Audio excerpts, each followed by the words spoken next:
Assalamualaikum warahmatullahi wabarakatuh. Bismillahi masyaallah, la yasuku khaira illallah. Bismillahi masyaallah, la yasrifu su'a illallah. Bismillahi masyaallah, maka min ni'matin faminallah. Bismillahi masyaallah, la haula wa la quwata illa billahil aliyil azim. Para pemirsa yang dirahmati Allah, alhamdulillah, puja dan puji syukur marilah kita panjatkan kehadirat Allah Subhanahu wa taala yang telah melimpahkan rahmat, taufik dan hidayahnya kepada kita semua.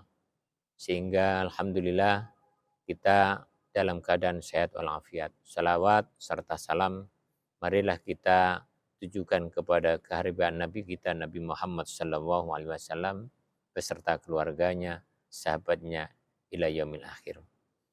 Pada kesempatan ini izinkan kami menyampaikan dengan materi puasa mempersiapkan hamba Allah yang pandai bersyukur. Puasa adalah salah satu penempaan yang Allah berikan kepada hamba Allah yang beriman untuk senantiasa merasapkan nilai-nilai kesadaran di dalam jiwa manusia yang beriman dengan menahan makan, minum, kemudian menahan mulut, telinga, tangan, kemaluan, kaki, dan senantiasa menghindarkan dari perbuatan-perbuatan yang bisa membatalkan puasa. Dalam suasana seperti ini, para pemirsa, kesadaran jiwa manusia mulai terbuka.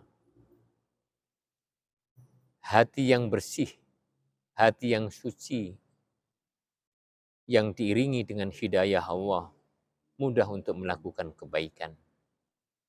Nilai-nilai Al-Quran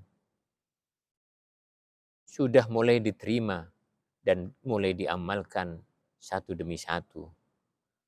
Nilai etika moral dari kesabaran, kemudian kejujuran, kesederhanaan, kelembutan, dan kedisiplinan sudah mulai diamalkan dalam bahasa amal perjuangan.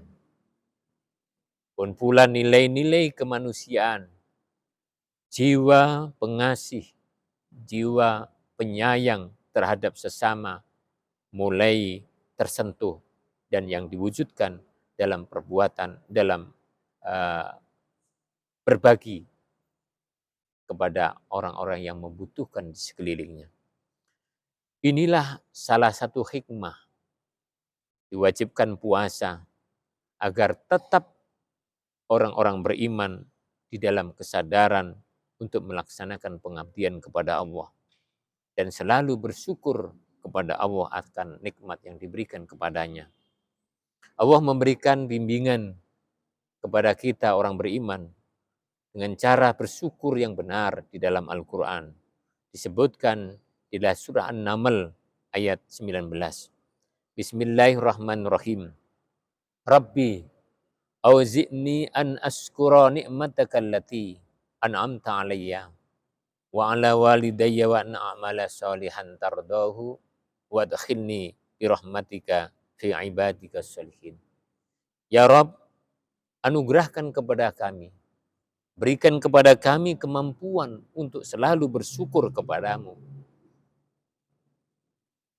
Bersyukur kepada orang tua kami. Kemudian wa a'mala sholihan tardahu. Berikan kami kemampuan untuk melakukan amal yang soleh yang kau ridhoi. Lalu wadkhilni birahmatika, masukkan kami golongan pada rahmatmu fi ibadika sholihin, dan hamba-hambamu yang soleh.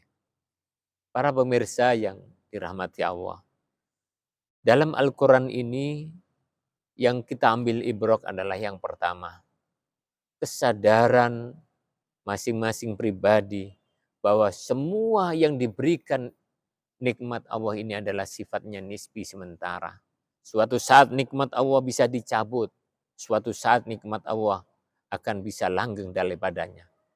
Bagi orang yang beriman yang senantiasa selalu mengharapkan rahmat Allah, maka disyukuri dengan satu, selalu ingat kepada Allah. merasa dekat kepada Allah, merasa diawasi dengan Allah, dan merasa Allah membantunya di dalam segala kesulitan. Lalu ingat kepada orang-orang sekelilingnya yang berjasa, yaitu orang tua. Selalu ingat kepada orang tua, mendoakan orang tuanya, baik yang sudah meninggal ataupun masih sehat, dalam rangka untuk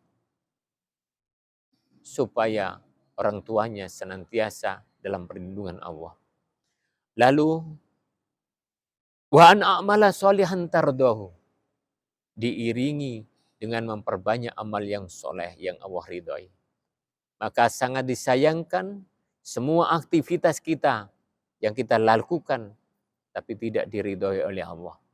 Oleh karenanya itu, agar Allah senantiasa ridho kepada amal-amal kita, maka kita tidak melupakan petunjuk Allah di dalam Al-Quran dan hadis, agar senantiasa mendapatkan ridho di sisi Allah. Lalu setelah kita melakukan amal kebaikan di segala lini, kemudian kita berharap, wa adkhilni birahmatika, berharap akan rahmat Allah yang luasnya, yang tidak terbatas. Rahmat Allah akan diberikan kepada hambanya, manakala hambanya mengikuti petunjuk Allah dan petunjuk Rasulnya. Senantiasa mempelajari hukum-hukum agama. Apabila dalam hukum memerintahkan, maka dia melaksanakan perintah itu. Sebaliknya, apabila di dalam hukum agama itu melarangnya, maka dia senantiasa menghindar dari hukumnya. Insya Allah, rahmat Allah akan diberikan manakala ia mengikuti koridor di dalam hukum Islam.